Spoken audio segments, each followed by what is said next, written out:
Good evening विद्यार्थियों। सभी विद्यार्थियों को आज 1 जनवरी 2021 के नए दिन नए वर्ष की हार्दिक शुभकामनाएं। और निश्चित रूप से जो 2020 में जो कष्ट और यातनाएं, बीमारी से जो नुकसान हो रहा है सर्वत्र, उससे हम 2021 में उभरेंगे और 2021 आपके लिए अत्यंत ही शुभ हो, आप सफलता प्राप्त करें, इसकी मैं कामना करता हूं। इस नए साल में एक नया टॉपिक शुरू करेंगे। भारतीय जो साहित्यिक विरासत है उसके अंतर्गत आपके सिलेबस में कालिदास और तुलसीदास मेंशन किए हुए हैं। तो पहले हम आज थोड़ा सा कालिदास के बारे में जान लेते हैं। देखिए, जो कालिदास हैं वो प्राचीन भारत के महानतम साहित्यकार हैं और जो रचनाएं उन्होंने लिखी उनके समकक्ष कोई भी साहित्य सृजन आज तक भारत में नहीं हुआ। और दूसरे शब्दों में यूं कहें तो जो शेक्सपियर को जो दर्जा पश्चिमी देशों में या अंग्रेजी भाषा में है, वही दर्जा कालिदास को भारत की संस्कृत भाषा में मिला हुआ है। जो ग्रंथ उन्होंने लिखे वो बहुत ही विद्वतापूर्ण और काव्य, अलंकार, व्याकरण, इस दृष्टि से वो बहुत ही उच्च कोटि के हैं और उनको लिखने वाला एक प्रकांड पंडित स्वतः ही प्रमाणित होता है। तो कालिदास एक बहुत बड़ी साहित्य निधि जो छोड़कर गए, उसके बारे में आज हम बात करते हैं। कालिदास के लिए ये कहा जाता है कि कालिदास उज्जैन के रहने वाले थे, जिसे प्राचीन भारत में उज्जैनी कहा गया, जो कि भारत के मध्य में स्थित है, जहां पर महाकाल शिव का प्रसिद्ध मंदिर है। ऐसा कहा जाता है कि विक्रमादित्य, जिन्होंने विक्रम संवत चलाया, जो पहली शताब्दी में जो विक्रमी संवत के प्रवर्तक हैं, उनके दरबार में कालिदास थे। लेकिन बहुत से विद्वानों ने इस बात का खंडन किया है और इस बात के पक्ष में तर्क दिए हैं कि कालिदास विक्रमादित्य, जिसका कि नाम लिया जा रहा है पहली शताब्दी का, उसके बहुत बाद में चंद्रगुप्त विक्रमादित्य, जो कि गुप्त काल में हुए थे, उनके एक दरबारी रत्न थे, दरबारी नवरत्न थे। क्योंकि जिन हुणों का उल्लेख कालिदास ने किया वो पहली शताब्दी में भारत में नहीं आए थे। हुणों के जो आक्रमण है वो गुप्त काल में ही हुए थे। तो जिन हुणों का वो उल्लेख कर रहे हैं वो गुप्त काल का है। लेकिन दुर्भाग्य की बात यह है कि कालिदास अपने लेखन में कहीं भी अपना परिचय नहीं देते, न वो नाम, पता, किसके दरबार में किसके लिए लिख रहे हैं, इसका परिचय वो नहीं देते। इसीलिए ये संशय उत्पन्न है। तो जो कालिदास है वो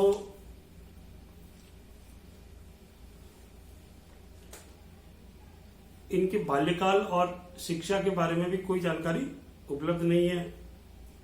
सिर्फ इतना सा बताया गया कि ये बहुत ही गरीब ब्राह्मण के पुत्र थे और बचपन में ही इनके माता पिता का निधन हो गया, तो एक ग्वाले ने इनका लालन पालन किया। और जब इनका विवाह हो गया तो राजकुमारी ने ऊंट के लिए विवाह हो गया, तो उनकी पत्नी ने ऊंट के लिए पूछा कि ये कौन सा जानवर है, तो उन्होंने उसको उष्ट्र बोलने की बजाय उट्र बोला। इससे वो जो उनकी पत्नी थी वो बड़ी दुखी हुई और उन्होंने कालिदास को अपमानित किया इस कारण कालिदास वहां से विद्या अध्ययन के लिए चले गए और बहुत लंबे समय तक वो वाराणसी में रहे। वाराणसी को, जो बनारस है, उसको ऑक्सफोर्ड ऑफ द ईस्ट भी कहा जाता है।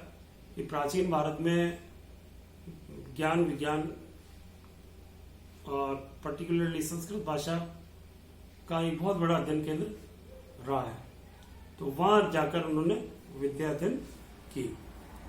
और जो इन्होंने जो काव्य लिखे, जिनका अभी जिक्र करेंगे, उन काव्यों को तो पढ़ने से ऐसा लगता है कि वो संपूर्ण भारत में भ्रमण किए हुए थे। जैसे जो उन्होंने हिमालय का वर्णन किया अपने काव्यों में, तो हर किसी भी दृष्टि से जिसने हिमालय को देखा ही नहीं हो, तो वो इस तरह की अलंकार और उपमाएं हिमालय के लिए नहीं दे सकता। तो हिमालय में भी उन्होंने भ्रमण किया और पूर्वी समुद्र के ताड़ वृक्ष, बंगाल के चावल के खेत, दक्षिण भारत के सुपारी के वृक्ष और मलयाचल के चंदन और काली मिर्च के वृक्ष, यहां तक कि अफगानिस्तान, बलोचिस्तान और सिंधु नदी के तट के प्राकृतिक दृश्यों का भी उनके गीति काव्यों में उल्लेख मिलता है। तो उनको पढ़ने से ऐसा लगता है कि ये व्यक्ति पूरे भारत में, भारतीय उपमहाद्वीप में घुमा है और उन सब चीजों को उसने ऑब्जर्व किया, तब जाकर उसने वो ग्रंथ लिखे। तो जो उनके प्रमुख ग्रंथ है, उनमें पहला आप नोट जरूर करिएगा, ये बहुत ही इंपॉर्टेंट है, ऋतु संहार आता है। उन्होंने 2 तरह के ग्रंथ लिखे, कुछ तो उनके नाटक है, ड्रामा जिसे कहते हैं, और कुछ उनके गीति काव्य हैं, कविताएं हैं जो संस्कृत भाषा में लिखी हुई है। एक तरह से वो गीत है। तो ऋतु संहार जो है वो एक गीति काव्य है, कविता है, और ऐसा लगता है कि वो कालिदास की पहली रचना है। इसमें भारत की 6 ऋतुओं का बड़ा सरल वर्णन है। दूसरा जो गीति काव्य है वो मालविका अग्निमित्रम है। इस ग्रंथ में शुंग वंशीय राजा अग्निमित्र और मालविका के प्रेम की कहानी है। अग्निमित्र की महारानी की परिचारिका मालविका अपने स्वामी का मन जीत लेती है और अंत में अग्निमित्र के साथ उसका विवाह हो जाता है। अतः इसे अंतपुर यानी रनिवास, अंतपुर के षड्यंत्र का एक सुखांत नाटक कहा जाता है, जिसका अंत बड़ा सुखद है। तो ये उनका मालविका अग्निमित्रम था। इसी प्रकार उनकी एक और रचना जो बहुत ही महत्वपूर्ण है वो कुमार संभव है। कुमार संभव कालिदास के श्रेष्ठतम ग्रंथों में आती है। इसमें शिव पार्वती का जन्म, कार्तिकेय का जन्म और उनके द्वारा तारकासुर के वध का वर्णन है। ये माइथोलॉजी से लिया हुआ है। जो पौराणिक पुराणों में जिन देवताओं का विवरण आया है, भगवान शिव का और शिव पार्वती के विवाह के जो उल्लेख पुराणों में मिलते हैं, वहां से इन्होंने ये कुमार संभव लिया। ये धर्म काव्य जो है पूरी तरह से लौकिक है, मतलब इसको पूरा परलौकिक नहीं बनाया गया। प्रथम सर्ग हिमालय के वर्णन से प्रारंभ होता है, दूसरे सर्ग में बसंत ऋतु और वन की अनुपम शोभा, तीसरे में शिव की समाधि, चौथे में शिव द्वारा कामदेव का दहन तथा रति का विलाप, पांचवें में पार्वती की तपस्या तथा पार्वती शिव संवाद है। तो काव्य दृष्टिकोण से जो है कुमार संभव है वो बहुत ही उच्च कोटि की रचना मानी जाती है। एक और जो लोकगीति काव्य है वो है मेघदूत। जैसा कि नाम से स्पष्ट है, यहाँ पर जो नायिका है वो मेघ यानी बादल को अपना दूत बनाकर जो अपने मन की भावनाएं वो आगे कहना चाहती है। तो मेघदूत भी एक गीति काव्य है, छोटा ग्रंथ है, जिसमें 100 के लगभग श्लोक हैं। कालिदास ने इसमें बहुत ही रमणीय दृश्यों का वर्णन किया है। इसमें एक यक्ष का वर्णन है जो हिमालय पर्वत पर निवास करता है। उसका स्वामी कुबेर उससे अप्रसन्न हो गया और मध्य प्रदेश के रामगिरी पर्वत पर 1 वर्ष बिताने का दंड दिया। यक्ष अपनी पत्नी को अलकापुरी में ही छोड़कर आया और उसके लिए यह वियोग बड़ा दुखदायी सिद्ध हुआ। वर्षा ऋतु में जब एक मेघ उत्तर दिशा में पर्वत की ओर आते दिखा तो उसे संबोधित करते हुए उसने अपना विरह संदेश पहुंचाने का आग्रह किया।